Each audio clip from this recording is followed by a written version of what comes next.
Estás en Crónicas de la Tarde, estás en Canal 13, ya sabés, y seguimos acá para acompañarnos todo el tiempo que haga falta. Vamos a hablar de todo lo que estamos necesitando, pero la información nos lleva a dar cuenta de que hay una nueva víctima fatal en el caso del coronavirus.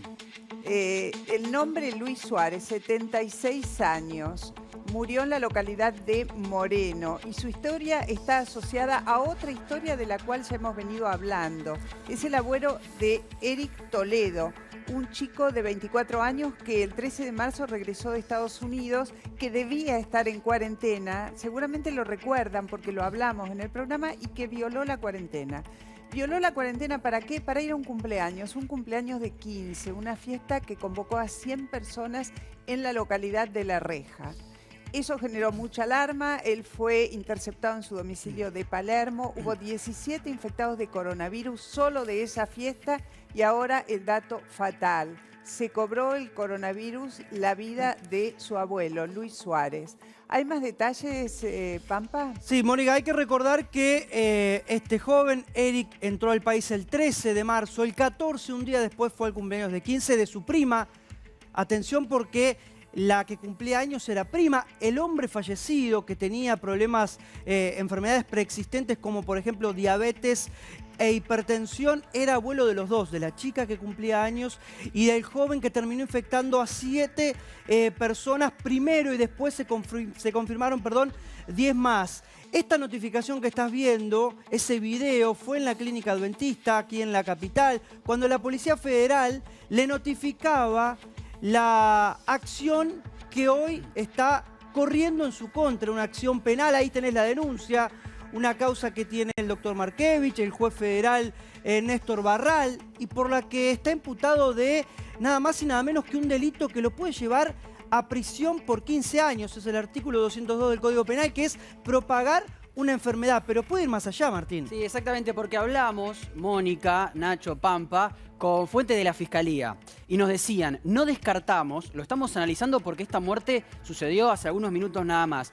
no descartamos que una vez que tengamos que indagarlo a este chico, le podamos aplicar alguna figura relacionada al homicidio, más cerca del homicidio culposo. Es cierto, para poder aplicar esa figura, el fiscal va a tener que probar que esta persona en principio estaba en conocimiento de que estaba contagiada con el coronavirus, y eso aparentemente no es así. Pero lo que queda claro de que esto es un ejemplo brutal, porque realmente este chico hizo un desastre absoluto, porque no solo contagió a gente que él no conocía, sino contagió a gente de su propia familia por incumplir la norma, por incumplir la ley. Es verdad, en ese momento no estaba la cuarentena total, Mónica, pero sí corría la cuarentena para aquellas personas que venían del exterior, como era el caso de él que vino a los Estados Unidos. A eso iba. Él regresó el día 13 de marzo. Uno intenta regresar atrás con la memoria y ver en qué estábamos todos el 13 de marzo, de qué información disponíamos. Y ya se sabía, lo tengo claro, desde hacía 6 días, que se había dicho 7 días concretamente, creo que fue desde el viernes 6, sábado 7, que se informó que el que llegaba del exterior tenía que respetar 14 días de cuarentena. Fue el 6 o el 7 de marzo cuando se hizo pública esta disposición. No sabemos si él lo conocía, no lo conocía, si estaba informado o no, pero ya era un dato público que estaba en todos los medios de comunicación, una data que el gobierno había bajado con toda claridad. El que llega de afuera se tiene que quedar adentro 14 días. Mucha gente no se lo tomó en serio. Y otra tanta gente se confundió en el sentido de que solo se quedaba el que había llegado, pero no su entorno cercano. En el caso de Eric Toledo, de 24 años, él fue a una fiesta. Y fue una fiesta muy lejos de su casa, en una localidad que es La Reja, que está en el corazón de Moreno, un distrito que ahora tiene 25 personas en condición de pacientes que están siendo tratados de coronavirus y que registra el primer caso fatal en la figura de este hombre de 76 años, Luis Suárez, Mónica, justamente el abuelo del transgresor. Y además, dentro de las personas contagiadas, también está la abuela de este muchacho. No me quiero imaginar por lo que está pasando este chico, por lo que está pasando toda su familia. Lo decía recién, quizás él no estaba tan enterado de esto, pero lo cierto es que llegó un día, el 13 de marzo, y al día siguiente fue a esta fiesta. Seguramente también sabían de esta reglamentación, sus padres, sus primos, incluso quizás sus propios abuelos. Esto es una muestra más de que no hay que subestimar, y lo decimos a todas las personas que nos están mirando, no hay que subestimar las recomendaciones, no hay que subestimar el coronavirus. Seguramente este chico fue porque pensaba que no tenía síntomas y que no iba a pasar nada. Bueno, fíjense ahora, y recordando la información con respecto a él, a su caso.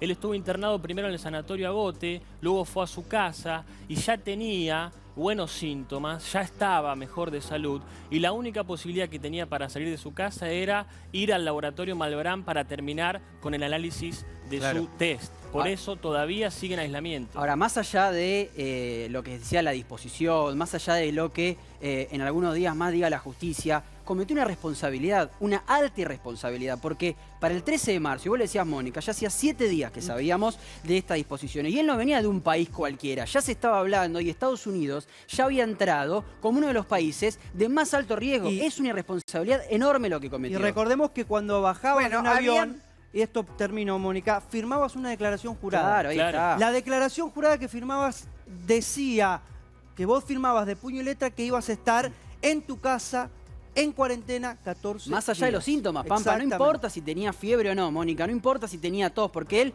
la defensa que hace, informal es, no, bueno, pero yo me sentía bien, no tenía síntomas. Bueno, no importa, porque podés contagiar asintomáticamente. Y además, como decía Pampa, hizo una declaración jurada. Claro.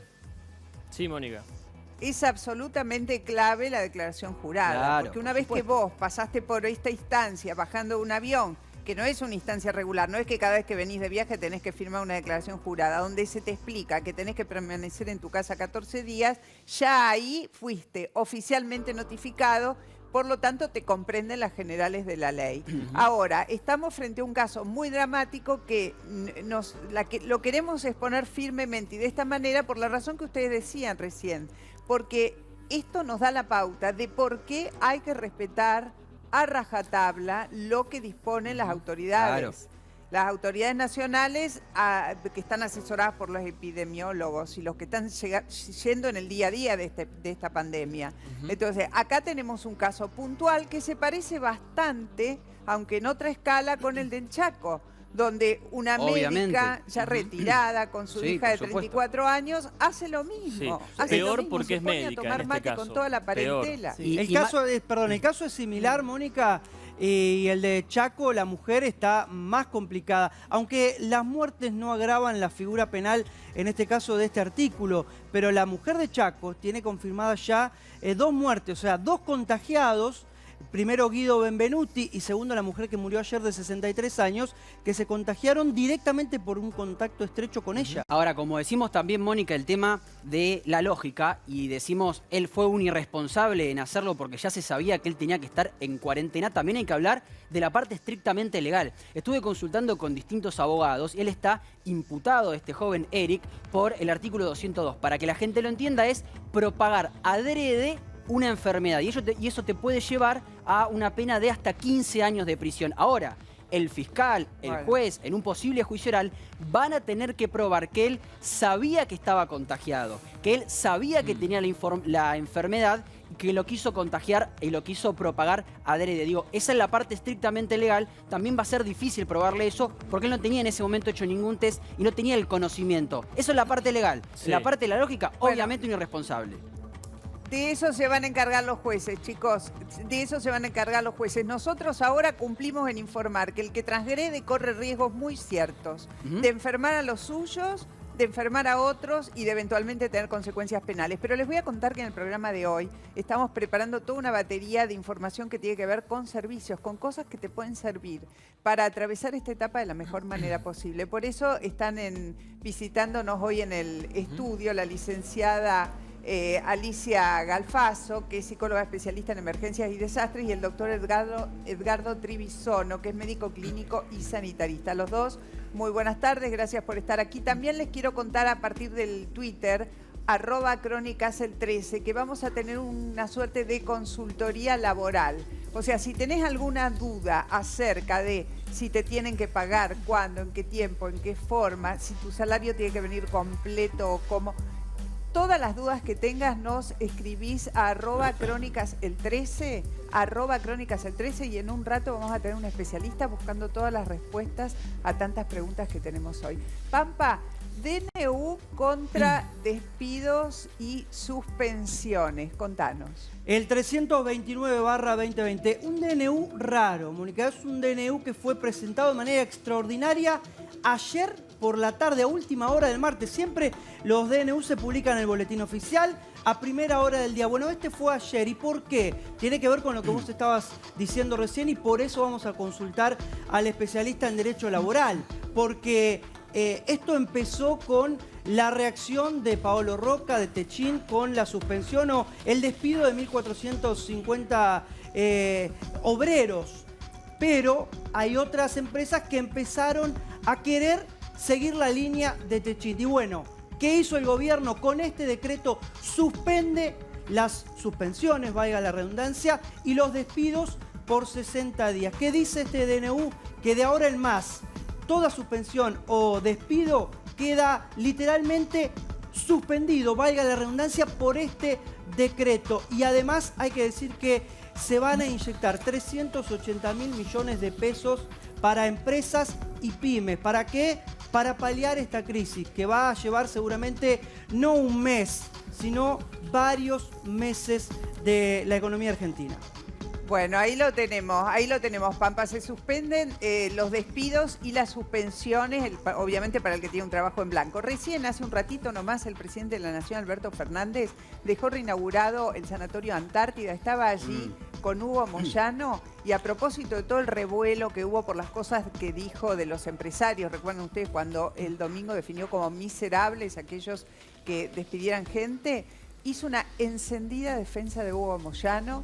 Dijo que a él los empresarios no lo quieren porque siempre se pone al lado de la defensa de los suyos. De paso, cañazo a los empresarios, y en una definición que seguramente en las próximas horas va a generar más revuelo. Por ahora se viene expresando en cacerolazos, esos cacerolazos de las 21:30 de todos los días, en algunos sectores, sobre todo de Cava, pero la realidad es que se tensa la cuerda de la relación del presidente con los empresarios con estos comentarios. Vamos a Martín ahora. ¿Qué va a pasar con las cuotas de los colegios, Martín? Bueno, eso es uno de los grandes temas, Mónica. De los colegios privados, claro, obviamente, por supuesto, ¿no? Los colegios privados. Hay mucha gente que tiene dudas, y en unos minutos nada más, a las 4 de la tarde, el ministro Nicolás Trota, que antes va a hablar con nosotros, va a tener una teleconferencia con muchos de los representantes del sector de los colegios privados. ¿Por qué? Porque ya avisaron los colegios, y seguramente a muchas de las personas que nos están mirando ya les llegó la factura de que este mes se va a cobrar tal cual venía cobrándose la cuota, que no va a haber ningún tipo de recorte ni nada por el estilo. ¿Por qué? ¿Qué dicen los colegios privados? Nosotros le seguimos pagando a los docentes. Los docentes siguen dando clase de manera virtual, pero siguen dando clase. ¿Y qué dicen los padres? Claro, pero nosotros tenemos problemas para tener ingresos. Hay muchos que dejamos de tener ingresos y nos cuesta pagar el colegio privado, y nuestros hijos están acá. Hay servicios que no consumen y demás. Bueno, todo eso va a empezar a zanjarse a partir de las 4 de la tarde, cuando el ministro Nicolás Trota, insisto, ministro de Educación, que antes va a hablar seguramente con nosotros, empiece a tratar este tema y le dé una solución, sobre todo a los padres, sobre todo a aquellas personas que nos están mirando y que tienen dudas de ¿qué pasa? ¿Voy a tener que seguir pagando el colegio? ¿El mismo precio? Bueno, eso es lo que se va a empezar a conocer en un ratito nada más. Hay cosas que parecen fáciles, que parecen sencillas, pero a decir verdad están llenas de complicaciones. Por ejemplo, que los jubilados puedan hacerse sus jubilaciones, y que aquellos que reciben alguna asignación efectivamente la reciben. Mucho barullo hubo en los bancos, ustedes ya saben, pero hay ahora algunas novedades para flexibilizar este tema de las larguísimas colas en los cajeros y las dificultades para cobrar los jubilados. Nacho. Exactamente, muy buena noticia para los jubilados y también para quienes reciben asignaciones. Si sos jubilado y no tenés tarjeta de débito, por suerte, ya este viernes, también el lunes y el martes van a estar abiertos los bancos para que puedan cobrar tu jubilación. A ver, no hay que salir corriendo ya el viernes, tranquilos, atención, se van a dar turnos específicos según DNI. También tengan en cuenta que van a poder ir a esta ventanilla a cobrar su jubilación pero hay que también tener en cuenta todos los recaudos de higiene. También allí en el lugar va a haber fuerzas de seguridad para poder organizar las colas, respetar las distancias. Son muchos los jubilados que estaban preocupados por este tema, que decían, no puedo cobrar mi jubilación, no puedo ir a comprar alimentos, no puedo ir a comprar mis medicamentos, no tengo la tarjeta de débito. Bueno, tranquilos, ya este viernes vas a poder ir a los bancos que puedas tener cerca de tu barrio y cobrar tu jubilación, y lo mismo para las AUH, asignación universal por hijo, y también las asignaciones universales por embarazo. Bueno, ya dijimos que las tarjetas alimentarias se van a cargar semanalmente de recursos para que la gente pueda acceder.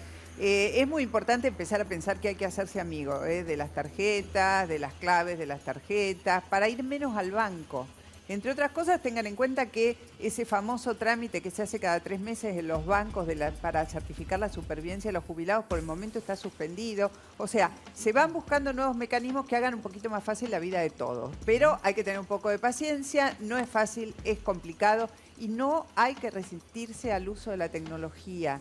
Esto lo digo muy especialmente para los que le tienen miedo, por ahí porque conocen menos o porque creen que es una historia muy complicada. Hay que facilitar el acceso a los bancos con tecnología, hay que amigarse con las tarjetas y con los cajeros.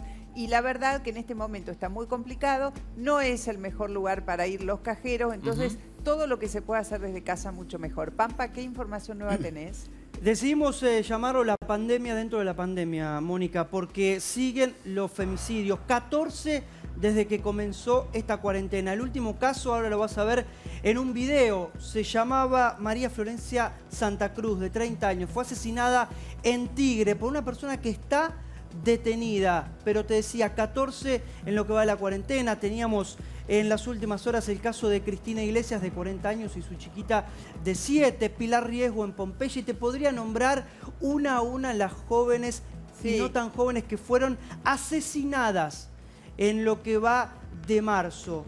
Una cifra que preocupa mucho. No dejo de recordar, Pampa, que nos despedimos para entrar al caso del coronavirus de alguna manera de Claudia Repeto, cuyo cuerpo fue encontrado enterrado en la zona del acantilado, allí donde pasamos tantos días buscándolo junto a las fuerzas de seguridad.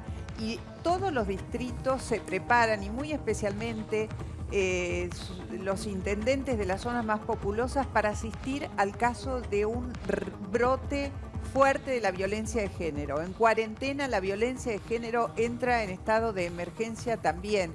¿Por qué? Porque son muchas las mujeres que están encerradas junto al enemigo, que están durmiendo con el enemigo. Pero bueno, ya vamos a volver sobre este tema y vamos a dar las herramientas para salir de casa si la estás pasando mal. Está el ministro de Educación en línea. Buenas tardes, ministro. Nicolás Trota en línea. Buenas tardes, ministro. ¿Cómo está? ¿Qué tal? Muy buenas tardes. ¿Qué tal? ¿Por qué no nos cuenta un poquito en qué están pensando? Usted habló en las últimas horas, habló de la posibilidad de articular el ciclo lectivo de este año con el del próximo año. ¿Cómo sería? Alguna gente entró en confusión. ¿Qué estaría pasando con eso? Mónica, te escuché la pregunta, no sé si ustedes me escuchan correctamente. Perfectamente, ministro. Perfectamente, Nicolás. Bueno, yo escuché muy cortada su pregunta, pero nosotros estamos trabajando en este sentido. Primero, la conciencia que tenemos que preservar la salud, el cuidado de la salud. Por eso nuestro gobierno tomó la decisión de suspender las clases 13 días después del primer caso positivo de coronavirus en la Argentina, cuando hay otros países del hemisferio norte de Europa que tardaron más de 40 días. En ese sentido, nosotros hoy estamos intentando llevar adelante distintas políticas públicas para generar una continuidad educativa, pedagógica, sabiendo que la escuela es irreemplazable, ¿no? Y hemos hoy puesto en funcionamiento 14 horas de televisión por día, son 7 programas, 7 horas de producción de radio, la distribución de casi 7 millones de cuadernos, todo focalizado en los distintos momentos de la escuela, sala de 4 y 5, un programa para primer grado y así sucesivamente. Y en ese sentido, creemos que el eje es fortalecer esa relación entre el maestro y maestra y el estudiante y su familia, ¿no? Remarcando también la diversidad de realidades, no solo económicas, sino también educativas que hay en cada uno de los hogares para poder acompañar a los más chicos en el proceso de aprendizaje. Ministro, cuando usted habló de articular el 2020, el ciclo lectivo de este año con el del próximo, ¿cómo sería un posible esquema? Porque muchos chicos empezaron a decir, bueno, tenemos otro plan, nos quedamos sin vacaciones, no sé, hay un poquito de confusión. ¿Cómo sería? Porque entiendo que ya se hizo en la provincia de Santa Cruz, creo que en el 2017, ¿no? Donde pegaron los 2 ciclos lectivos. Bueno, para nosotros lo primero que queríamos llevar tranquilidad en el marco de esta incertidumbre por la pandemia a todas las familias, a los estudiantes, es que el ciclo lectivo 2020 no se va a perder, ¿no? Nos tenemos que adaptar a esta realidad que estamos transitando y tenemos que observar, todos los procesos de aprendizaje, no individualmente, sino de manera colectiva, poner el foco en la necesidad de articular los 2 años. Esa articulación implica reconocer que todavía sin saber cuánto se va a extender la suspensión de concurrencia física a las escuelas, nos va a llevar a que quizás algunos saberes no los vamos a poder garantizar en este año 2020 y lo vamos a tener que articular con el ciclo lectivo 2021.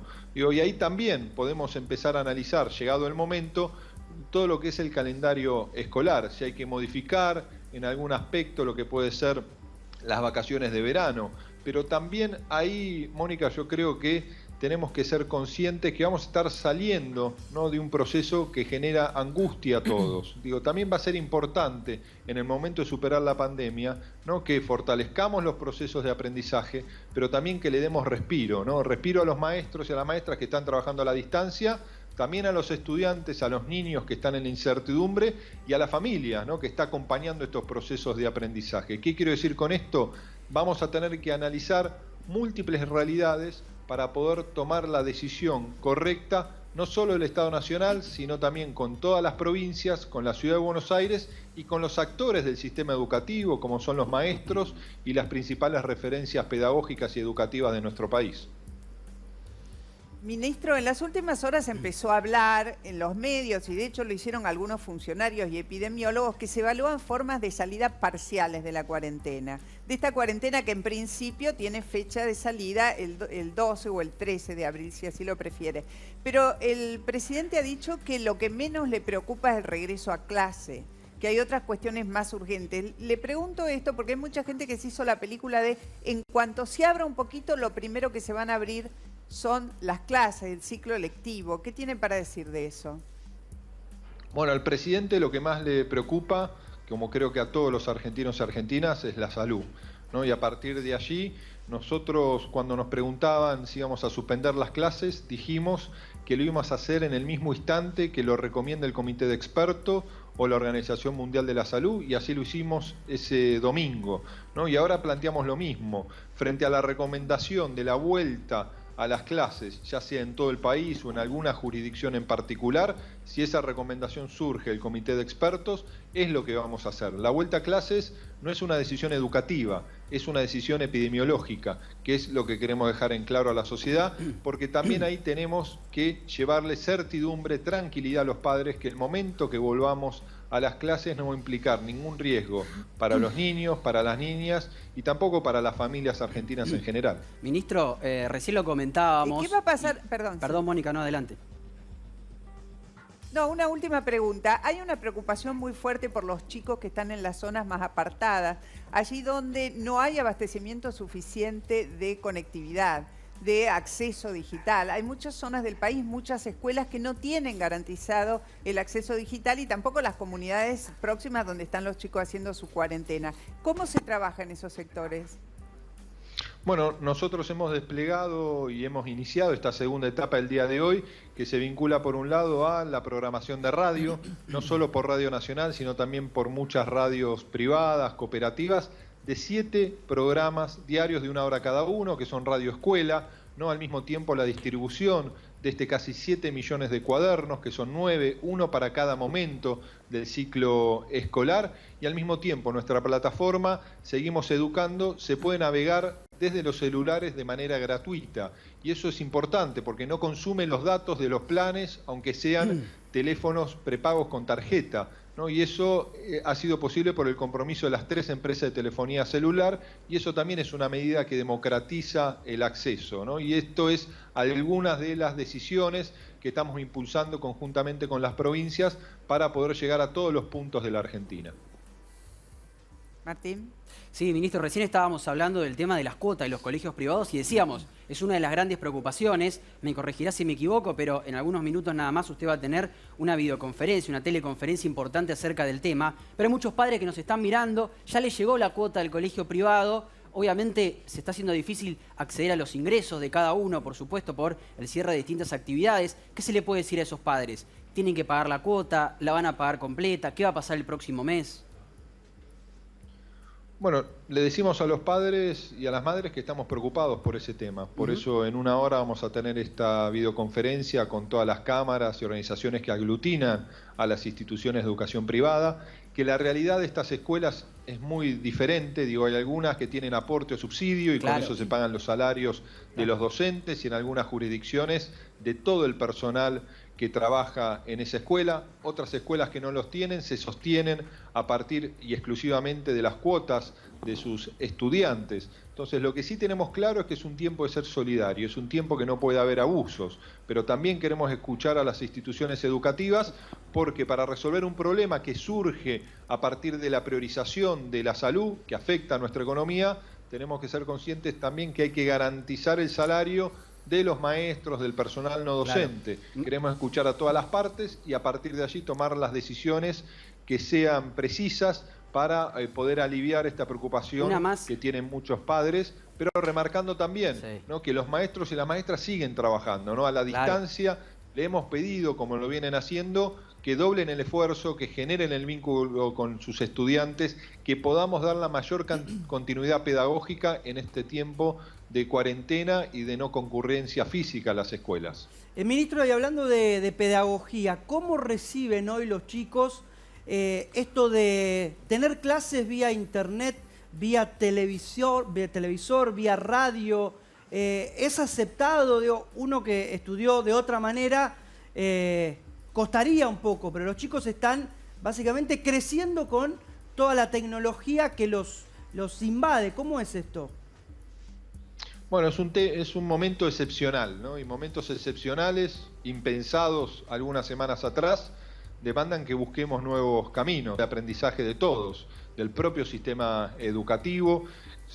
Como remarqué al inicio, la escuela es irreemplazable, pero tenemos que transitar estos mecanismos que estamos diseñando para dar la mayor continuidad pedagógica. Y el rol del maestro sigue siendo clave, como es el rol de los adultos en el hogar, ¿no? De la madre, del padre, de los hermanos más grandes, para poder organizar el día. Digo, eso también es un enorme desafío en el marco del aislamiento que estamos viviendo todos los argentinos, y que la escuela en nuestro hogar, a partir de la radio, la televisión, nos permite organizar el día, ¿no? Establecer los objetivos. Por eso nosotros en nuestra propuesta del Ministerio de Educación intentamos escolarizar el día. Ustedes van a ver que en nuestra propuesta cada día tiene recursos educativos, trabajos, respuestas, distintas actividades para llevar adelante y poder seguir aprendiendo. Obviamente es algo que están transitando todos los sistemas educativos del mundo, ¿no? Lo conversaba la semana pasada con la ministra de Educación de España, con el ministro de Educación de México, de Colombia, de Perú, para mencionar algunos. Y entre todos estamos buscando el mejor camino para fortalecer los aprendizajes. Ministro, ¿cómo están resolviendo la situación de muchos sectores, muchos lugares, muchos barrios donde quizás no tienen acceso a internet?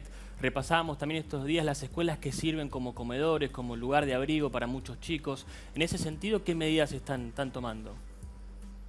Bueno, en aquellos lugares donde no hay acceso en el hogar, digo, el celular es la herramienta tecnológica más democratizante, que tiene penetración en casi todos los hogares. En nuestro país hay más teléfonos celulares que personas, por eso creemos que se pueda navegar de manera gratuita es un paso importante, como también la distribución de estos cuadernos en cada uno de los hogares, y que los programas de televisión y radio, que es una tecnología más analógica, que circula por el aire, en muchos casos, como es la televisión pública, tienen un diseño curricular pedagógico que no solo pone el foco en el estudiante, sino también en ayudar a los adultos del hogar para acompañar a los más pequeños en el desafío de aprender en casa, ¿no? Y al mismo tiempo, una de las principales preocupaciones que tenía el presidente al momento de anunciar la suspensión de las clases es la garantía del derecho a la alimentación, que está en cabeza muchas veces de la escuela, ¿no? Y por eso nosotros desde el Ministerio,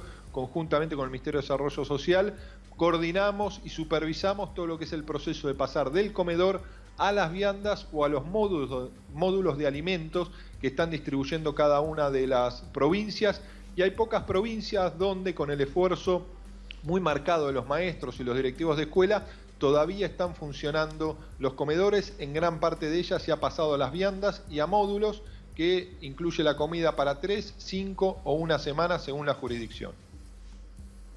Bueno, ministro, muchas gracias. Sabemos que tiene un día muy ocupado, va ahora a tener que debatir este tema de las cuotas de los colegios privados y obviamente nosotros quedamos a la espera de si hay alguna salida, algún alivio, alguna transición en este momento que es tan difícil para todos, ¿eh? Para las escuelas, para las instituciones y desde ya para los padres que tienen que afrontar la cuota en este contexto. Gracias, ministro, por su tiempo. Muy amable. Muchísimas gracias a ustedes por la oportunidad de conversar. Gracias. Bueno, estaba pensando que de este tema salgo hacia la entrevista de la gente que está en el piso, la licenciada Alicia Galfaso, y estaba pensando en los papás, ¿no? En los papás con los chicos adentro de casa, Alicia, con los chicos a los que hay que adaptarlos a una rutina del que no siempre va a resultar fácil, que se rebelan y a veces uno sin instrumentos suficientes, personales para ponerlos en caja o para acompañarlos en el proceso de aprender, que es tan diferente a cuando nosotros estudiábamos. Sí, ¿qué tal, Mónica? Creo que la adaptación es mutua, ¿no? La de los papás y la de los chicos. Porque a veces ponemos solamente el foco en los chicos y no nos damos cuenta que estos papás también están descubriendo un tiempo que no tenían habitualmente en contacto con los chicos y que no se trata únicamente de la tarea que estamos haciendo con ellos o de a qué jugar, sino el estar, ¿no? Venimos de una cultura, la que estamos viviendo, en mi caso, abuelos y papás, de correr mucho, de estar poco tiempo en casa, de repartir la crianza de los chicos entre varias personas y de repente encontrarte en casa todo el tiempo y encontrarte con que tenés que acompañar a hacer tareas y que tenés que ocupar determinado espacio en distintas actividades, creo que genera todo un cambio y un engranaje entre los dos, ¿no? Desde los chicos y desde los papás, y que a veces no se trata tanto de, yo voy escuchando a veces que pasen tips, pasen recetas de qué hacemos con los chicos, cómo ocupamos el tiempo, ¿no?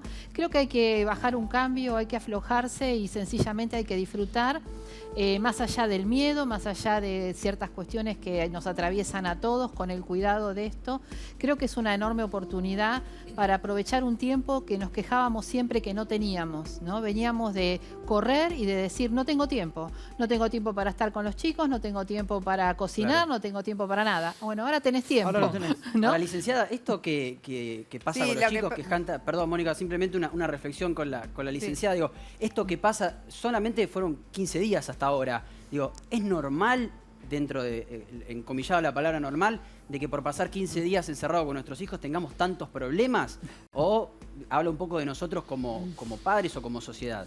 Yo creo que en realidad, normal también, entre comillas, es que la situación no tiene nada de normal, claro, ¿no? Todo lo que estamos viviendo. Entonces no lo podemos pensar como, los chicos, esto o aquello, ¿no? Si yo te decía hace un mes, mirá, vas a quedar encerrado en tu casa, no podés salir, tenés que quedarte adentro con los chicos, los perros, los gatos, no vas a trabajar más, no sé qué te va a pasar a nivel económico, a nivel social, no podés tocar a nadie. Vos me decís, eso no existe, no puede ser, no claro, va a suceder. Y no sucedió.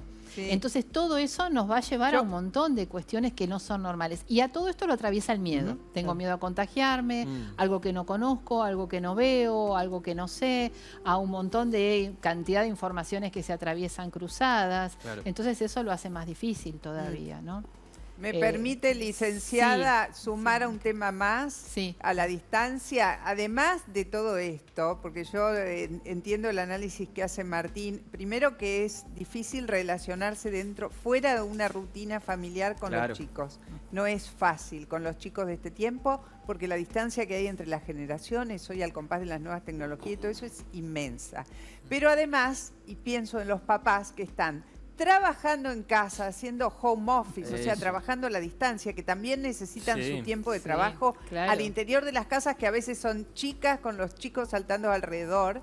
de las mujeres y de los varones, pero las mujeres ya sabemos de qué se trata, haciendo la limpieza, la cocina, el planchado, todas las cosas de la casa y teniendo a raya el virus, que no es poca cosa, porque el virus nos obliga a no abrazar a nuestros hijos, todas esas cosas que nos gusta hacer, tampoco las podemos hacer. Es muy desesperante, ¿no? Sí. Creo que el eje de todo eso es entender que el ser humano es rutinario. Nosotros tenemos rutinas. Acá de golpe se rompió una rutina. De hoy para mañana, la rutina que vos tenías se terminó. Entonces creo que el secreto, digamos, la única forma de poder llevar adelante esto es construir nuevas rutinas. No sencillamente dejar que las cosas sucedan, sino decir, bueno, tenemos una rutina nueva, ¿cómo hacemos? Bueno, papá tiene que trabajar de tal hora a tal hora, va a estar en tal lugar de la casa. Organizarse. Exactamente, los chicos van a hacer tal actividad dentro de lo posible y todos contemplamos hoy que quizás vos estás haciendo una videollamada de trabajo y se te cruza un chico, una pelota, un grito, sabemos, ¿no? Tremendo. Pero mantener esa rutina ordenada, ¿no? Sí. Está el doctor Edgardo Trevisono, que es médico clínico y sanitarista, y seguramente él también nos puede dar algunas pautas de cómo se organiza la casa en términos sanitarios, porque, no sé, los que viven en edificios ya han recibido la comanda de que bajan del ascensor, limpian el tablero, que si tocan el picaporte. Adentro de la casa, ¿estamos absolutamente seguros o también adentro hay que tener este tipo de prácticas? Buenas tardes, Mónica. Bueno, está muy buena la pregunta porque muchas veces es una pregunta, parece sencilla, pero genera mucha confusión dentro de la casa. ¿Qué medidas hay que tomar? Y yo voy a tratar de dar algunos tips que son importantes para mantener nuestra higiene, nuestra salud, cómo cuidarnos. Es decir, la primera cosa que es sencilla, básica y que está comprobado en este tipo de enfermedades infecciosas y en el coronavirus en particular, que nos tenemos que lavar mucho las manos. Cuando uno entra a la casa, cuando uno va a comer, cuando uno va al baño, es decir, cuanto más podamos lavarnos las manos después de actividades, eso es fundamental. Segunda cosa importante. Aunque estemos adentro de la casa, es esto así. Adentro de casa, no salí, no fui a hacer compras, nada, lo mismo cada, no sé, media hora, 1 hora, 20 minutos me tengo que lavar las manos. Sí, es decir, la idea es, sobre todo cuando, por ejemplo, antes de comer, después de comer, antes de ir al baño, después de ir al baño, si estuviste con la computadora tocando un teclado, es decir, no que nos cause un trastorno compulsivo obsesivo, ¿no es cierto?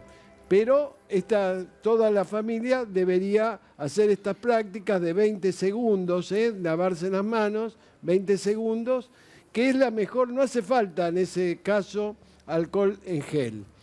La segunda cosa importante para nuestro ambiente es ventilarlo, ventilar, abrir, sobre todo cuando hay sol, a la tarde, a la mañana, poder ventilar los ambientes porque de esa manera, digamos, el viento y el aire, el sol, disipa todos los gérmenes.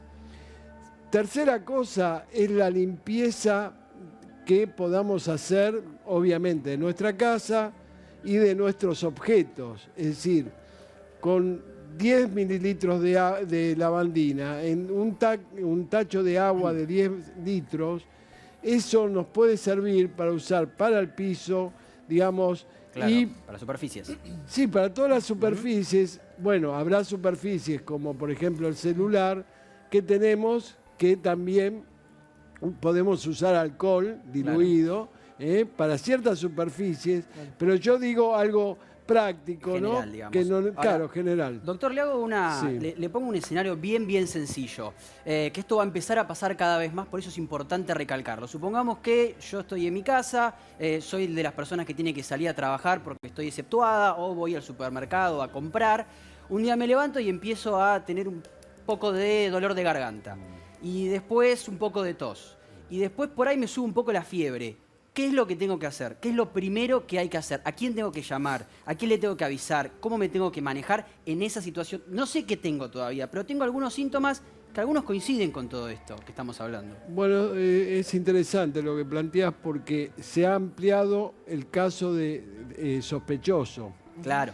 Eso es muy importante, porque antes era solamente antecedente de viaje o contacto estrecho con un contagiado. Hoy, como hay circulación local, digamos, de virus, sobre todo en los conglomerados, si vos empezás con fiebre y algún síntoma respiratorio, ya sea tos o ya sea falta de aire o ya sea dolor de garganta, tenés que comunicarte si vivís en la ciudad de Buenos Aires al 107, si vivís en la provincia de Buenos Aires al 148, que ellos te van a orientar, porque en ese caso tenemos que pensar primero de descartar coronavirus. Claro. Ya a esta altura. Perdón, un pequeño paréntesis. Tengo un médico que es mío de confianza, que siempre lo llamo, que es el que hablo siempre con él, tengo el teléfono, puedo comunicarme. ¿Vale hacer primero eso antes de llamar al 107, que por ahí la línea se puede congestionar, o no? Directamente, sí o sí, a los números que provee el Estado. A ver, lo podés hacer, digamos, llamar a tu médico de cabecera de confianza. Yo creo que él,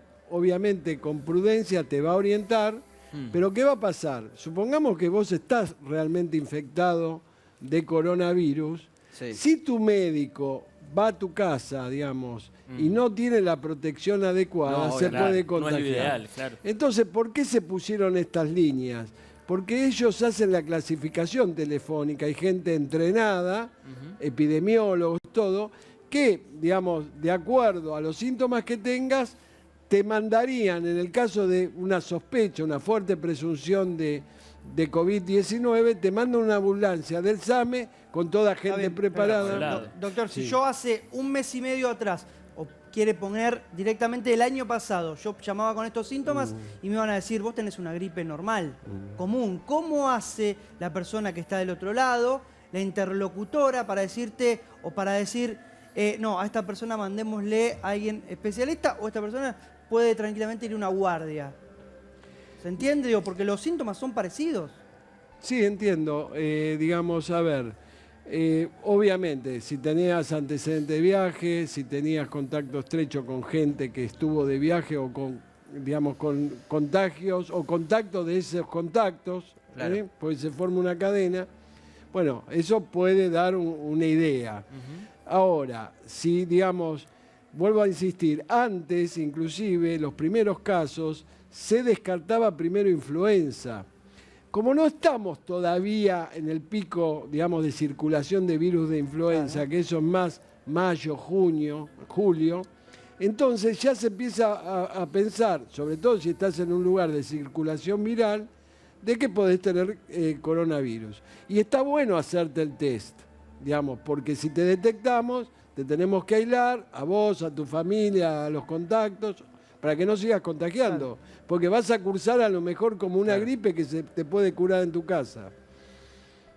Doctor, dejamos un ratito esta conversación que estamos teniendo. Yo después le voy a hacer algunas preguntas con respecto al uso de barbijo, etcétera, etcétera, pues me parece que se están reviendo algunas consignas. Hay que tener claro que acá la modificación de los protocolos es casi diaria. Y ahora parece que la Organización Mundial de la Salud en algunos casos está diciendo que no está tan mal el uso del barbijo. Pero después le preguntamos sobre esto porque ahora nos está llamando Montserrat Brizuela, que está en La Matanza. En La Matanza ya está el ejército con sus cocinas de campaña, preparando alimentos, repartiendo viandas, asistiendo a la gente. ¿Cómo pinta esta situación allí, Monse?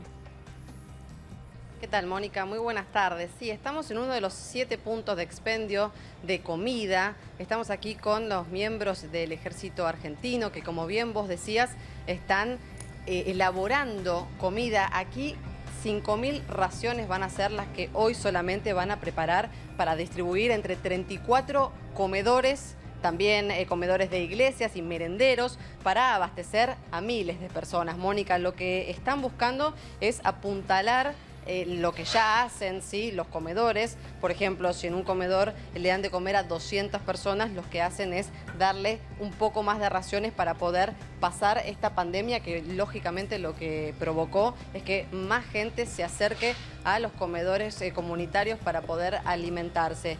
Como estamos viendo en imágenes, Mónica, aquí hay 16 miembros del Ejército Argentino en este lugar solamente. Son más de 100 los que están abocados a los distintos puntos de elaboración de comida, como te comentaba recién, para distintas localidades. Esto es Gregorio Laferrere, Mónica, es la escuela número 69. Pero digo, sí. ¿es una cocina de campaña? ¿Están en una tienda? ¿Están en un camión? ¿Cómo están? ¿Dónde está emplazada esta cocina? Al aire libre, ahora estamos veo mejor, sí. Sí, estamos en el patio del Colegio 69, Mónica, que se llama Madres de Plaza de Mayo, y donde se estacionaron los camiones que estamos viendo en imágenes, que en estos camiones salen a distribuir las raciones en 3 momentos distintos del día. Obviamente esto cambió la fisonomía del barrio, es un poco quizás impactante ver los camiones repartiendo comida, y lo que estás viendo ahora obviamente es la cocina de campaña que montaron aquí atrás. Las conexiones son con gas hecho obviamente de la cocina con la que ya cuenta el colegio, pero claro, lo que tuvieron que hacer es crear crear todo esto aquí en el patio para poder abastecer. Estaba diciéndote que 1000 kilos de comida es la que aquí se está elaborando, distribuida en 5000 raciones. A ver, ¿qué están cocinando? Bueno, a ver, contanos qué se cocina en esas cocinas gigantes. Desde que estamos aquí, la verdad que no dejaron de trabajar ni un segundo. Están cortando zanahoria, cortando zapallo, hay obviamente fideos, hay pollo también para hacer los guisos. La verdad que cuando hay que cocinar en tanta cantidad, siempre lo más fácil es hacer guisos. Mónica, acá estás viendo los fideos. Están trabajando desde que llegamos, la verdad, son varios turnos los que trabajan porque tienen que, como te decía, hacer 5000 raciones, es un montón de comida, y también hay colaboradores adentro que ayudan en lo que es el corte de las verduras, también de la carne, porque la verdad que es un labor que tiene que estar muy bien cronometrado, porque cuando se cocina en cantidad obviamente hay que ser todo muy cronometrado, pero la verdad es que es una cantidad de comida impresionante. También hay gente aquí de la municipalidad dando una mano, todos con sus respectivos, ustedes verán, ¿no? Están equipados con estos mamelucos que también son descartables, tienen puestos los barbijos. La verdad que está todo muy cronometrado para que sea, obviamente, todo salubre y todo esté en condiciones de ser repartido todo después. Limpito, Mira, te voy a pedir... Sí, Uri, te pido que muestres después ahí en estos especies de... parecen baldes de helado, digamos, que allí es donde van a distribuir después la comida, Mónica, en los camiones que te mostraba. Se hace un guiso que por lo que estamos viendo aquí desde la pantalla, yo estoy esforzando para ver qué están metiendo ahí adentro, porque veo que están con mucha verdura, se ve mucha verdura, vos decís que también hay carne y que también hay fideos, o sea, es un guiso pollo, de los completos, de los que tienen carne de pollo o vacuna, mucha verdura. Sí, este tiene pollo, o sea, no es solo arroz o fideos, digamos. No, no, Mónica, la verdad que la cantidad de comida, y te digo que la estábamos viendo mientras preparaban, se nota que es comida de primera calidad, y están ahora, te digo, están cocinando, de hecho recién sacaron un poco para que no rebalse cuando tiraban los fideos, después todo esto obviamente lo tienen que mezclar, y te decía el tema de los tiempos, ¿no? Porque hay que saber cocinar para tantas personas en 3 turnos y realizar tantas raciones. Si ustedes quieren, podemos hablar aquí con el mayor Torres, que es quien está a cargo de todo este operativo. Si les parece, los conecto para que podamos dialogar un rato. Sí, está bueno que podamos hacerlo. A ver, se está conectando aquí conmigo. Bueno, aquí los escucha el mayor Torres entonces, Mónica. Bueno, Mayor, buenas tardes. ¿Cómo le va? Mónica Gutiérrez le habla. ¿Cómo está usted? ¿Qué tal? Buenas tardes, Mónica. ¿Cómo te va? ¿Qué tal? Ustedes están sacando estas raciones durante el mediodía y la noche. ¿Qué programa, digamos, de trabajo tienen? ¿Qué tienen pensado como programa de trabajo? Bueno, el programa de trabajo nuestro es sacar la mayor cantidad de tandas posibles de comida. Ya que los que nos imponen acá en la municipalidad es tratar de sacar 5000 raciones por día. La cocina tiene una capacidad de 750/800 raciones por tanda. ¿Sí? Aparte tenemos una cocina en la escuela donde estamos ubicados, que es la 69 Madres de Plaza de Mayo, de acá de La Ferrere, que nos pueden ayudar con entre unas 180 / 200 raciones también por tanda para poder sacar. O sea que en total estaríamos sacando unas 1.250 raciones por día, por tanda, perdón. Por tanda. Y la tanda, la cocina, estamos viendo esas enormes bateas, cocinas, unas mega ollas en las que están preparando ese guiso. ¿Cuánto tarda la cocción de cada tanda? Entre tanda y tanda son aproximadamente 3 horas, entre que se coloca el agua para que hierva. Se colocan todos los ingredientes y se sirve en los baldes de blancos estos que mostraron recién y se vuelve a, bueno, se limpian las ollas y se vuelve a empezar a cocinar. Son 3 horas entre tanda y tanda. ¿Y esos baldes se llevan a los comedores comunitarios o se llevan a nivel familiar? ¿Qué capacidad tiene cada balde? Acá los vemos, no sé, lejos parecería que estaríamos hablando de 4 o 5 kilos de guiso, no sé. ¿Cómo se calcula eso? En realidad los baldes son de 10 litros, aproximadamente entre 25 y 27 porciones. La porción es para una persona. Perfecto. Y de acá nosotros con los camiones que tenemos los llevamos a los lugares de distribución que son o merenderos o comedores o iglesias que se encargan de distribuirles a las familias que van a retirar. Mayor, ¿tiene confirmado? ¿El preparado de comidas va a ir variando con los días o tienen una cosa estándar que incluye verduras, carnes, fideos o arroz? No sé, normalmente ¿cómo se hace sí, la ponderación incluyen esos víveres. Normalmente sí, incluyen esos víveres, son o guiso de fideo o de arroz, de lenteja, hay polenta con tuco también otro día, es por día lo que se hace el menú que tenemos en realidad. Sí, Martín. Sí, Mayor, quería consultarle porque me imagino mucha gente que nos está mirando del otro lado, ve el trabajo que están haciendo y piensa, digo, va a venir a mi barrio, esto va a quedar solo acá, ¿cuáles son los barrios que se piensa que en los próximos días puede llegar a hacerse una acción similar? Bueno, en lo que es el distrito de La Matanza, son en realidad 7 puntos como el nuestro que van a estar distribuyendo. Por ejemplo, nosotros tenemos 34 puntos de distribución, ¿sí? En nuestro punto de cocción. Cada uno de esos puntos de cocción tienen una cantidad parecida de puntos de distribución. En total, por día, estamos entregando 24.000 raciones entre los 7 puntos. ¿Hay algún horario confirmado, Bueno, no Mayor, sé, con respecto al momento de ir a retirar estos alimentos? Porque imagino que algunos quizás tienen distintos horarios, distintos momentos. ¿Cuál es la franja horaria, si la puede repetir? Bueno, nosotros en este punto estamos trabajando desde las 7 de la mañana, aproximadamente. Hoy empezamos a las 7 de la mañana. La primera tanda se salió a las 11 de la mañana. Luego de eso empezamos con la segunda tanda y ahora ya estamos por sacar la segunda tanda en 15 20 minutos aproximadamente. Igual, Nacho, vale esta aclaración. Aquí lo único que se hace es realizar la comida, ¿sí? Cocinarla literalmente.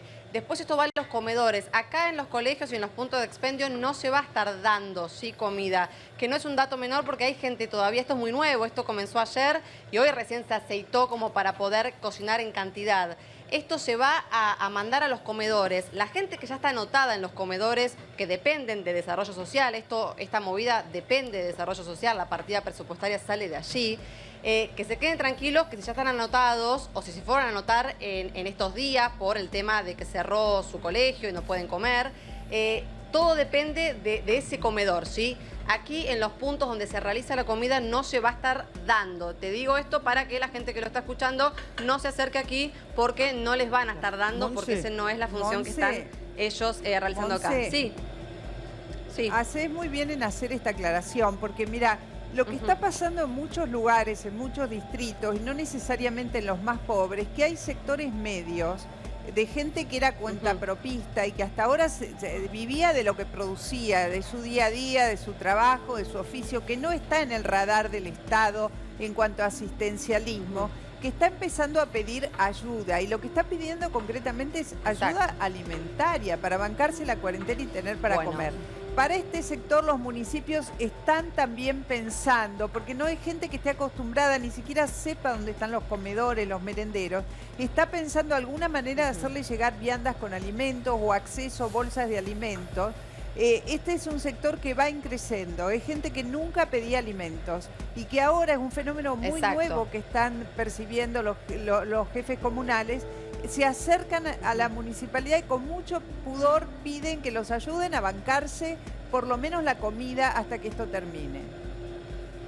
Bueno, por eso aquí sabemos lo populoso que es acá el distrito de La Matanza, sabemos que hay más de 2 millones de personas, hay más de 120 barrios de emergencia, obviamente es un sector sensible y por eso se empezó a llevar a cabo esto aquí en este distrito, pero no se descarta que luego se replique en otros, sea José C. Paz o bueno, algunos otros, pero aquí se empezó porque ya se sabe que es uno de los distritos con más personas y con más situación vulnerable, ¿sí? Pero no se descarta que luego se extienda. Y de hecho, si bien no me pueden confirmar la cantidad de días que van a llevar a cabo esto, lo que se estima es que por lo menos durante todo abril se realicen estas comidas en estos lugares ya determinados para poder abastecer a los comedores. Monse, recordá que esto empezó con Quilmes, con el Estadio Centenario del Club Atlético Quilmes, con el Ejército, así también preparando raciones. Le quería preguntar al mayor Torres si también hay asistencia sanitaria, porque estaba leyendo la información del Ministerio de Defensa y también hay ambulancias a disposición. Sí, bueno, en este caso las ambulancias que tenemos a disposición son solo para el personal militar que está desplegado en estos puntos que te dije, por cualquier contingencia que haya, pero solamente para el personal militar.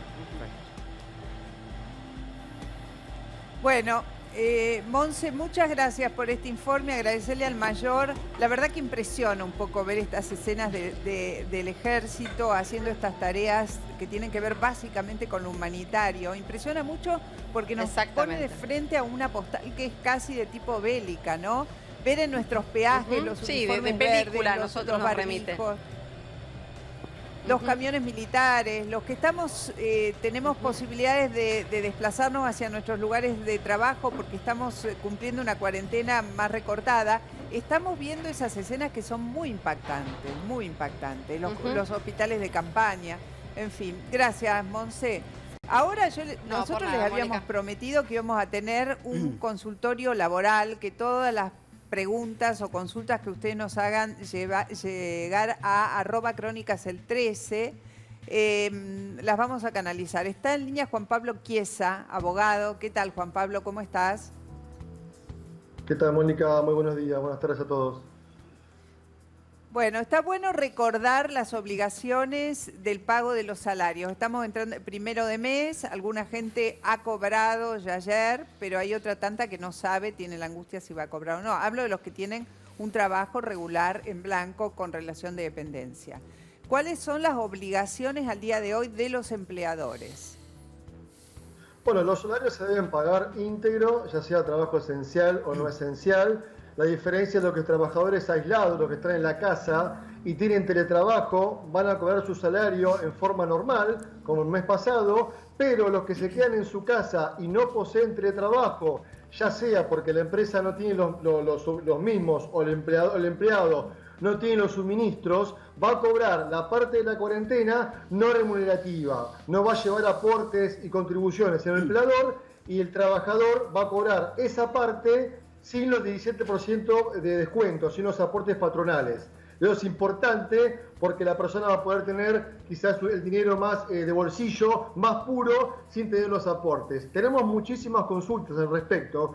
Los salarios tienen que pagarse en su totalidad sin perjuicio de esta diferencia. Deben pagarse. Ahora bien, dentro de las 24 horas se emitieron tres decretos importantísimos donde habla de la forma, la reglamentación de los salarios, la suspensión de los despidos y las suspensiones de los despidos por fuerza mayor o disminución de trabajo. Acaba de salir en el boletín oficial la resolución 332, que yo la anticipé ayer para ámbito.com, había un borrador y lo anticipamos, donde las empresas se van a ver beneficiadas, Mónica, de empresas, de empleados de 1 a 25 empleados van a cobrar un subsidio del Estado, una asignación no remunerativa equivalente a un salario mínimo vital y móvil, 16.875 pesos. ¿Cómo es esto? Vos tenés una empresa con 5 empleados, con 10 empleados, si te anotás en este sistema vas a recibir una asignación por cada empleado de 16.875 pesos. La diferencia la paga el empleador. Esto es un poco para buscar una justa composición de intereses y que las empresas puedan pagar los salarios y los trabajadores lo cobren. Para este beneficio, déjame completar este beneficio. Sí. No, complétalo, por favor.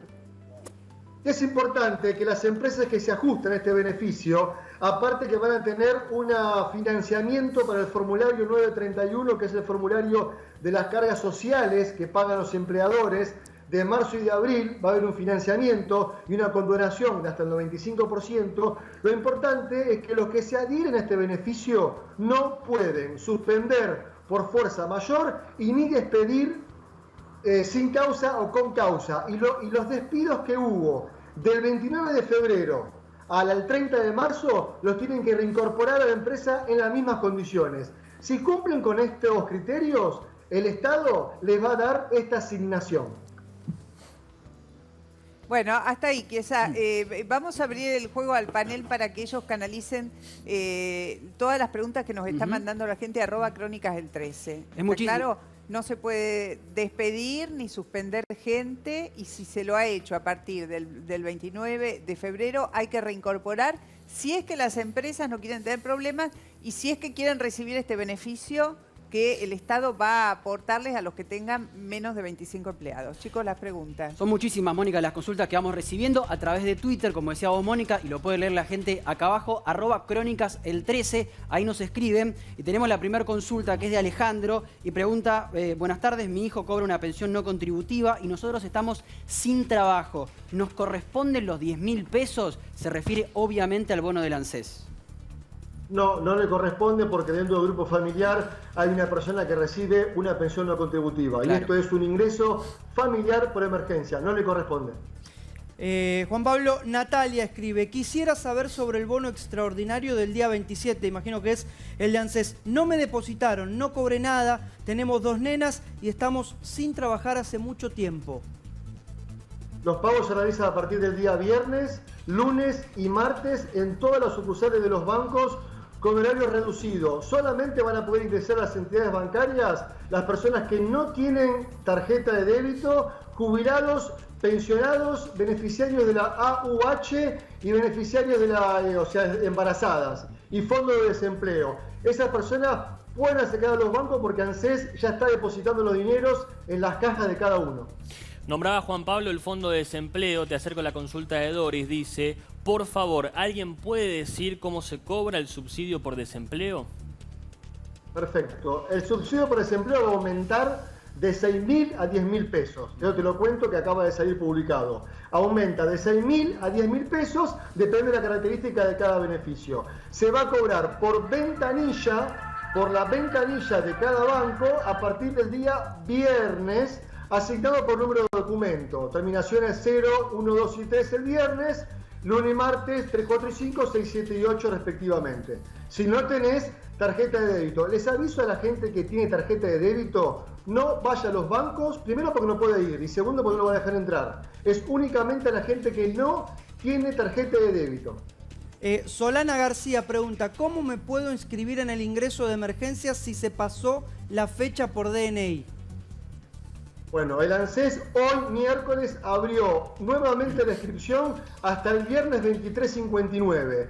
Miércoles, jueves y viernes 23:59, segunda chance, segunda opción a quienes se olvidaron o se les pasó, se anotan en anses.gov con el DNI, CUIL, nombre y apellido y esperan al día lunes que ANSES va a informar los beneficiarios y a los mismos les va a pedir el número de CBU para depositar el dinero a partir del 15 de abril, que va a ser efectivo. Déjame explicar algo, que los que no tienen CBU, ANSES va a habilitar punto efectivo. Se le va a otorgar a través de la red Link 4 dígitos para acercarse a cajeros del Banco Nación para hacerse efectivo de ese dinero quienes no poseen CBU. Doctor Chiesa, ahí me paro un poquito y recuerdo algunas cosas, ¿no? A propósito de esto. El gobierno esperaba que 3.600.000 familias aproximadamente pidieran este beneficio de los 10.000 pesos, pero ya están llegando, entiendo, a los 10.000 pedidos. ¿Puede ser? Sí. Perdón, a los 10 millones. 11 millones la última cifra. 11 millones la última cifra. Se ha desbordado totalmente lo que esperaba el gobierno.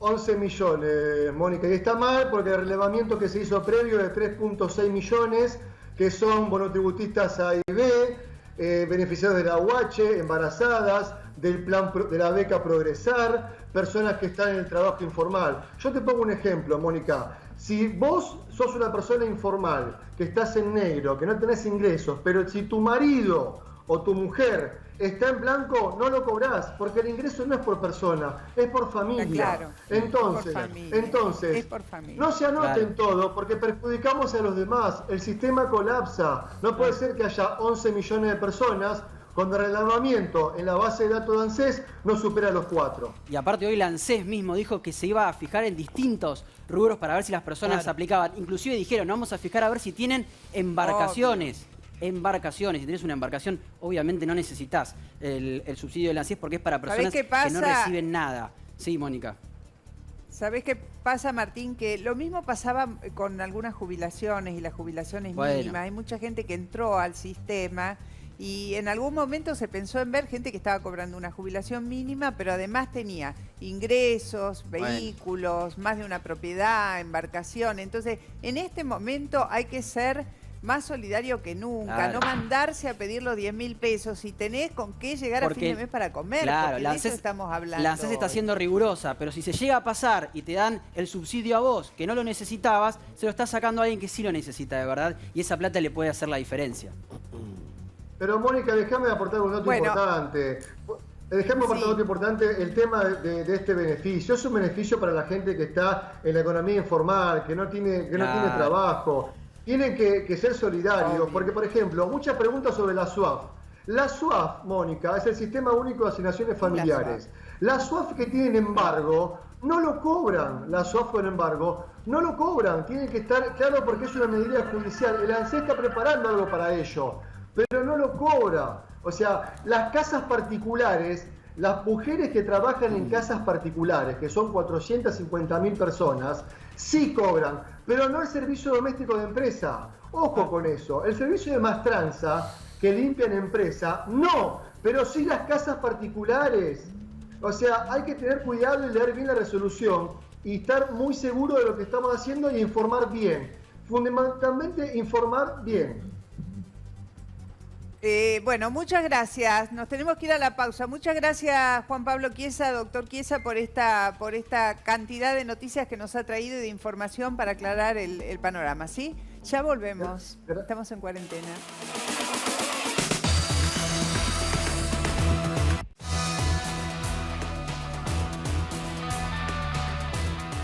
Estamos en el 3 en Crónicas de la Tarde, ya lo sabés, y en este momento estamos con Alicia Galfaso en el piso y también con el doctor Trivisono. Pero Alicia, tengo una pregunta muy puntual, porque esta es una emergencia, hablo con una especialista en emergencias y desastres, ¿no? Una emergencia de características muy particulares porque tiene que ver con la salud, no con un hecho externo, sino eventualmente con un hecho interno, cómo nos sentimos. En estos días todos en algún momento hemos sentido que nos falta el aire, que se nos corta la respiración, que nos parece que nos sube la fiebre, que nos duele la garganta, que nos duele la cabeza. Es casi que a todos nos ha pasado. ¿Por qué nos pasa esto si no tenemos en principio el virus? Sí, bueno, lo que hay que primero entender es que son reacciones normales, ¿sí? Se llaman reacciones normales y no síntomas, que son lógicas y esperables frente a una situación donde estamos atravesados por una ruptura de rutina y por mucho miedo. Por eso es muy importante la información pero que esta información sea clara, nosotros la llamamos cognitiva, ¿sí? Que responda a las preguntas necesarias y que a esto no se le agregue todo lo que tiene que ver con la sensibilización. Acá los medios de comunicación son fundamentales para que lleven información, pero no lleven imágenes o relatos que permanecen siempre, digamos, repitiéndose y sensibilizan. Hay algo muy importante que son las imágenes mentales. Cuando nosotros empezamos a hacernos la película de algo, nuestro cuerpo reacciona como si esto estuviera pasando en serio. Entonces, si yo empiezo a imaginar escenarios futuros, a pensar lo que me puede pasar, a pensar lo que le puede suceder a mis hijos, a que estoy encerrada, todo esto hace que mi cuerpo reaccione. Por eso es muy importante también cuidar las palabras que usamos, ¿sí? Nosotros no estamos encerrados ni estamos aislados. Aislado está un paciente que está enfermo y en eso será mucho más claro el doctor. Nosotros estamos a resguardo, estamos en casa para no enfermarnos, que es muy distinto a estar aislado, que es una conducta que al ser humano le afecta porque el ser humano es social por naturaleza. Entonces, si yo le digo, te voy a aislar, esto suena a castigo. Tenemos que tener mucho cuidado con eso. Recién yo escuchaba un poco los relatos de cómo se distribuía la comida y tenemos que tener también en claro que no estamos en una guerra, estamos en un desastre. Es la primera vez, al menos en muchísimos años, que es un desastre que abarca a toda la humanidad. Pero esto que nosotros hoy vemos en el mundo entero, los que nos dedicamos a desastres, lo veíamos todo el tiempo en comunidades, en un país, en una ciudad, en un lugar. Hoy lo vemos en todo el mundo. Si nosotros empezamos a entender esto, empezamos a cambiar ciertas palabras, empezamos a cuidar nuestras imágenes, empezamos a organizar rutinas, empezamos a darnos cuenta que esto es por un tiempo y no es para siempre, y que si todos nos comprometemos, vamos a salir bien de esto. Bueno, gracias, doctora. El doctor Edgardo Trevisono, quiero hacerle una pregunta, porque hay mucha gente que toma psicofármacos y que se mantiene estable con el uso de ansiolíticos, y algunos recetados como corresponde y otros por izquierda. Y en este momento se ha hecho saber que las recetas de psicofármacos no pueden recibirse por la vía digital, no quedan validadas. ¿Qué se dice para la gente que necesita de un psicofármaco recetado? Bueno, en ese caso, primero que un psicofármaco tiene que ser siempre indicado por un médico, no se puede tomar aún, digamos, si alguna vez un médico se lo recetó, porque los psicofármacos tienen muchos efectos colaterales, que tienen que, como dije antes, un profesional para una indicación precisa, trastorno de ansiedad, trastorno de pánico, tiene que indicar. Ahora, se han habilitado las recetas digitales, pero obviamente como el psicofármaco necesita una receta escrita y sellada y firmada por el médico de doble receta, ¿no? Sí. Necesita una doble receta. En ese caso tendrá que, digamos, conectarse, si no puede con su médico de cabecera o el médico que lo atiende habitualmente, ir a una guardia del hospital o de su sanatorio o clínica o un consultorio, policonsultorio, para que si el médico de ella le dio la indicación precisa, ahí le puedan hacer la receta.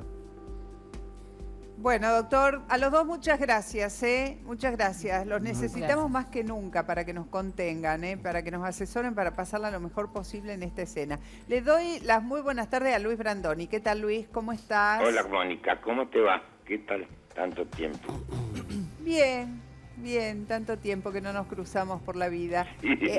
¿Cómo estás pasando estos días, esta cuarentena? Mira, bastante bien. Llevo 17 días encerrado en mi departamento. Y bueno, no es lo mejor que me pudo pasar, pero tampoco lo tomo como un castigo divino. Es una situación muy particular la que estamos viviendo, es un hecho inédito en el mundo. En fin, yo trato de entretenerme de la mejor manera.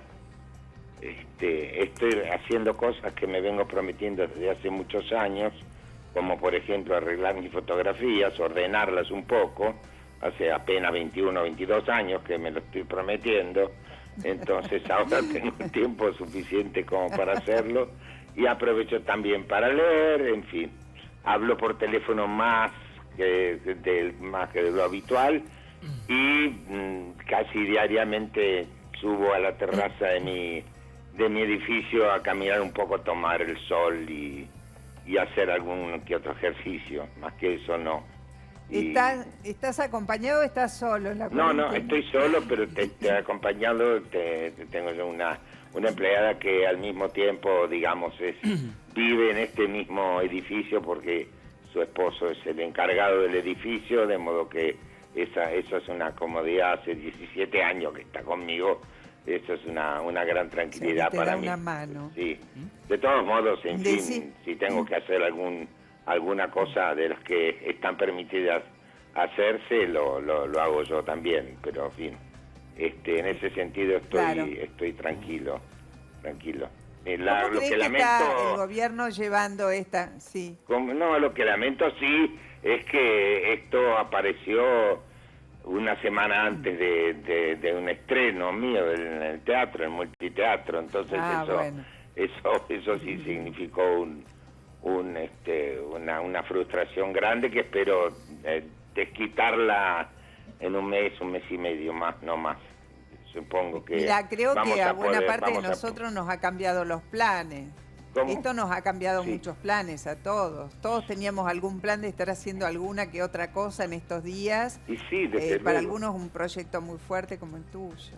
Claro, pero bueno, esto es un hecho inédito y como tal hay que tomarlo, hay que armarse de paciencia. Lo que nos están sugiriendo desde el poder político es lo lógico, lo normal, la experiencia que estamos viendo a través de los diarios o de la televisión o de la radio, que yo escucho mucho. ¿Cómo crees que lleva el presidente y el gobierno esta comunicación, esta crisis, esta pandemia? ¿Cómo lo estás viendo? Vos sos un tipo con mucha voluntad política, con mucha presencia política, con mucha sensibilidad. Me parece que en principio está muy bien la decisión que se tomó y sobre todo muy oportuna, muy a tiempo, más que en otros países con un gran desarrollo, que se han confiado y han cometido unos errores muy graves, ¿no? Como el caso de España, por ejemplo. Que yo volví de España el 15 de enero, esto dicho sea de paso, de haber estado 5 meses haciendo Parque Lezama allá. Y menos mal que no me tocó la cuarentena allá. Luis, recién contabas que estás 17 días encerrados ahí en tu departamento. Vos en lo particular, ¿qué pensás, qué sentís cuando ves que la gente rompe esta cuarentena? Y te lo digo porque justamente, no sé cómo te llevas con las redes sociales, pero cada vez que alguno de estos personajes se hizo viral en las redes sociales, tu célebre frase de Esperando la Carroza que dice: ahí lo tenés al pelotudo. No sé si lo viste, es viral ese video. Sí, lo he visto en alguna oportunidad. Bueno, eso forma parte, digamos, de las cosas que pueden pasar en una sociedad. ¿Coincidís? ¿Cae justa la frase para estos tipos? Sobre todo en la nuestra, donde se hace muy difícil,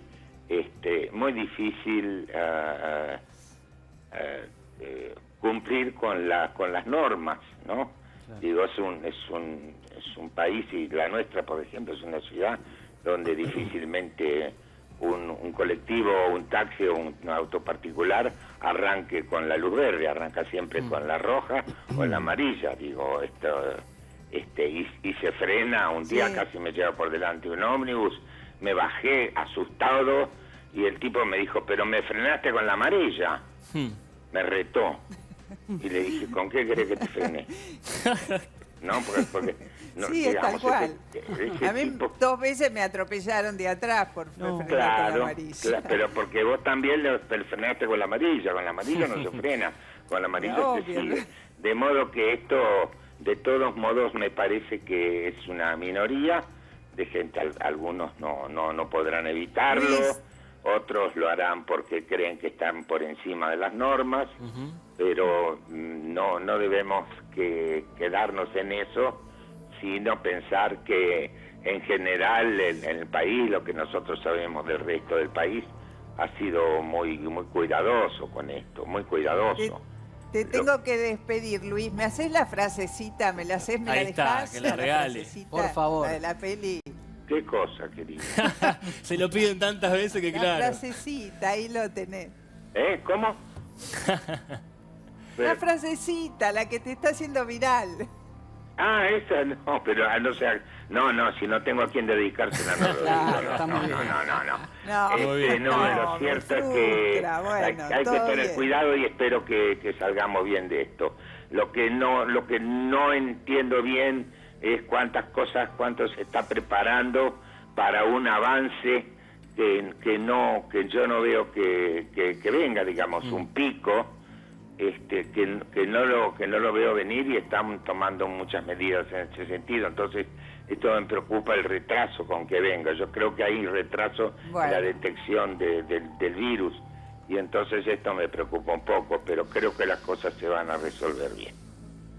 Luis, te tengo que dejar, esto es tele. Bueno, muy bien, Levantan muy del bien. aire. Bueno, la próxima vez será en vivo, si es posible. Me debe la frasecita. Sí, te lo debo. Chao. Hasta mañana.